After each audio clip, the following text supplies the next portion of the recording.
నమస్కారం ఘంటారావానికి స్వాగతం. ముందుగా ప్రధానాంశాలు. నెల్లూరు జిల్లాలో ఆగి ఉన్న లారీని ఢీకొన్న బస్, 2 మృతి, 10 మందికి గాయాలు.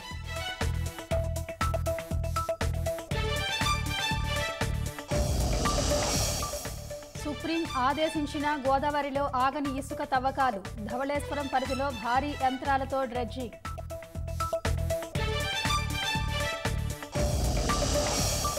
రైతుల గుండెల్లో గుబులు రేపుతున్న అకాల వర్షాలు, పంట కాపాడుకునేందుకు అన్నదాతల అగచాట్లు.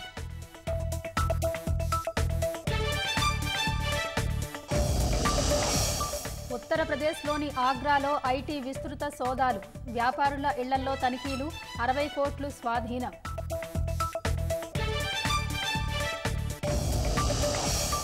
కిర్గిస్థాన్ మూక హింసతో కేంద్రం అప్రమత్తం, భారత విద్యార్థులు బయటకు రావద్దని సూచన.